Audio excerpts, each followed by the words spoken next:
Teach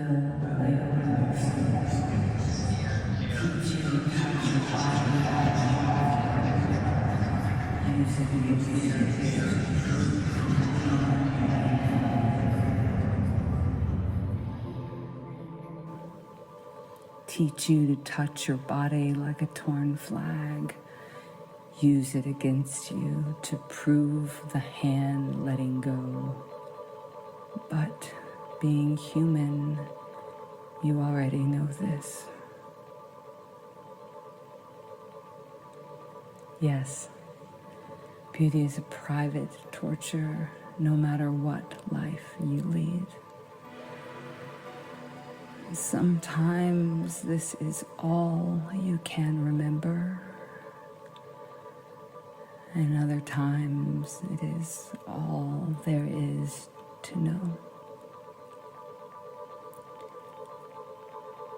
Have I been briefly gorgeous, or something closer to invisible,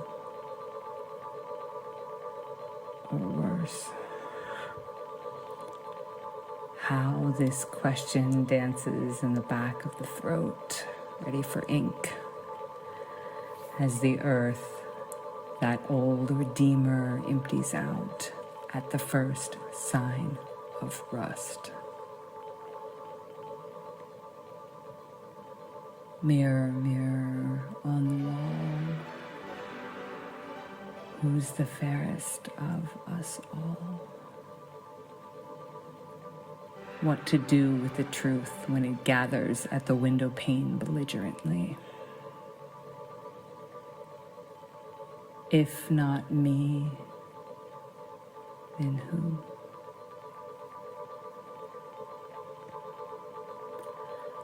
Once upon a time, there was a beautiful and vicious queen with a history of breaking women like branches who dared veer into her territory. The archetypal influencer, if you will. She had a mirror, loyal as a Pekingese who did as it was told, same empty echo year after year. Until one summer day, it reached the age of retirement. With all the bravado of a newly appointed pensioner, decided to deliver the hard facts once and for all. Vanity and its unhealable hunger get banished from the ark. If not me, then who? Her name's Snow White. Bow bright mouth and lips plumped red, and when she bares the unspeakable white of her throat, an anonymous river where oblivion flies miraculously, she undresses all eyes. I should also mention she's a virgin. Once, silence has dishonored both of them long enough. The queen huffs and puffs upon the glass until a San Francisco fog sulks across the surface. And in that dank mist, she disembarks the name Snow White, chronicles a slow, venomous X, this infantile mark of jealousy of the half-learned to mark her fate.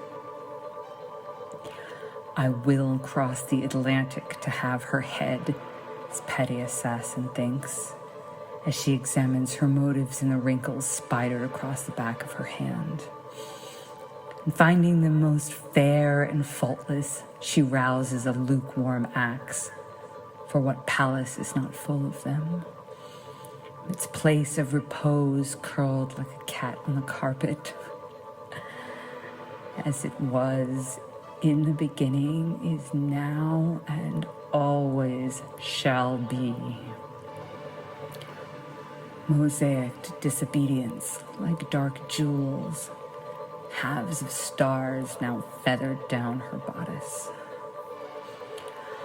I will confiscate a wide piece of her heart, she vows, to avert that tender physician of death. I will prowl its thin alley to rearrange my face locked in the wrong house of years, and I will return once more to know the experience of the tree not yet empty. Fury nips at her throat.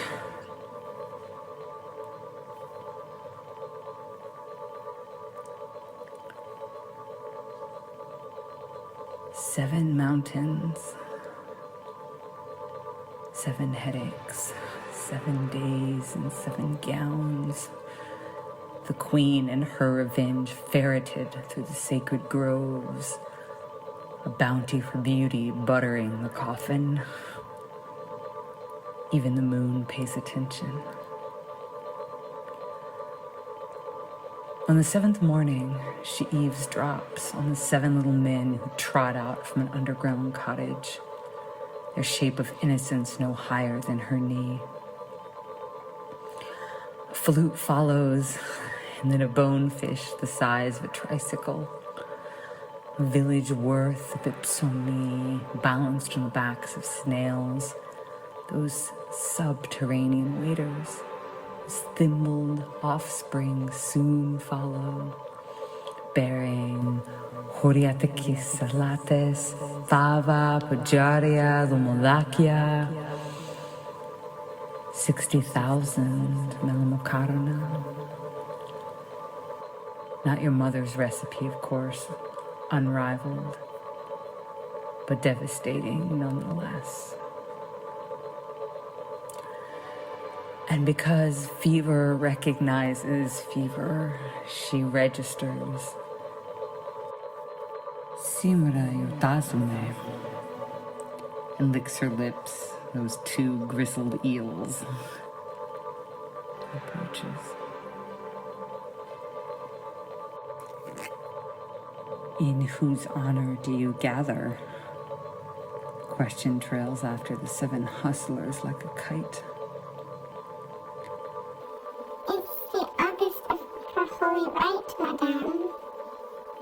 The one says who might have been bashful.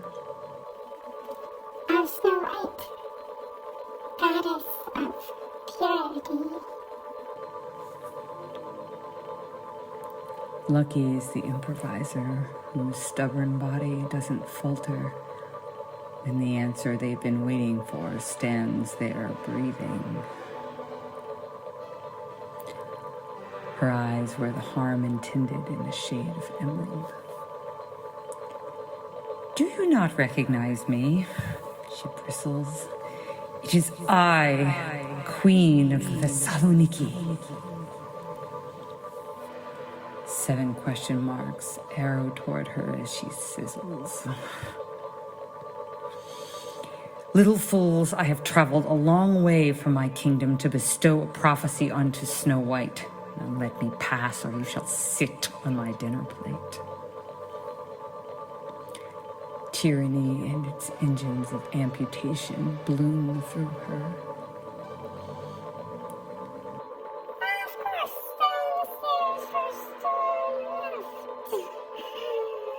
The one clearly dopey chimes in, orderly as a scarf.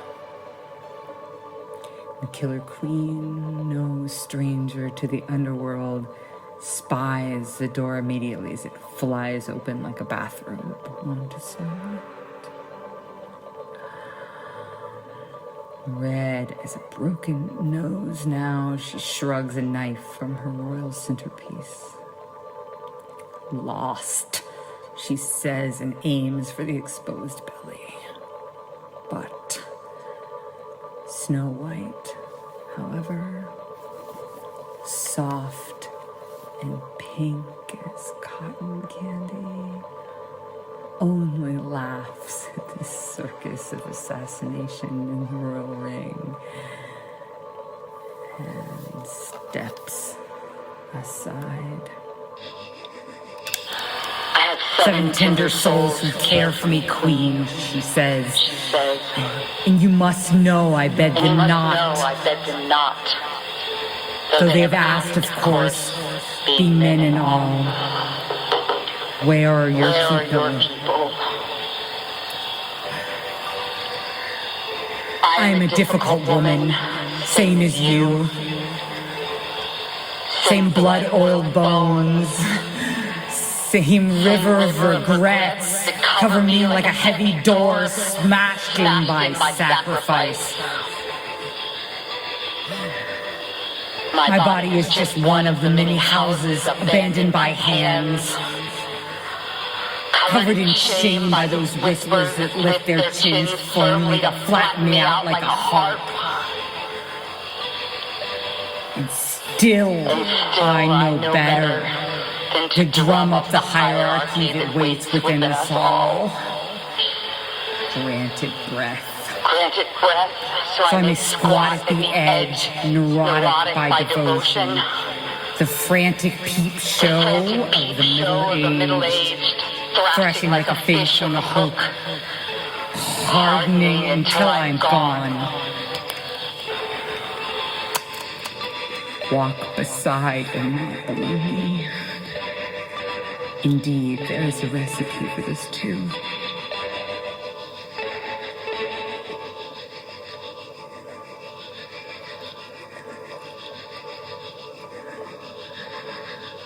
Mirror, mirror on the wall. Each life has a white good night. A final rocking, required stance. Snow White, now still as a nickel, holds the key tightly. The other dances like the weather forecast in those iron shoes, forever destined to reside at the toll gate, kicking at the traces of time. In this warm room where our sameness survives, quiet as a crucifix.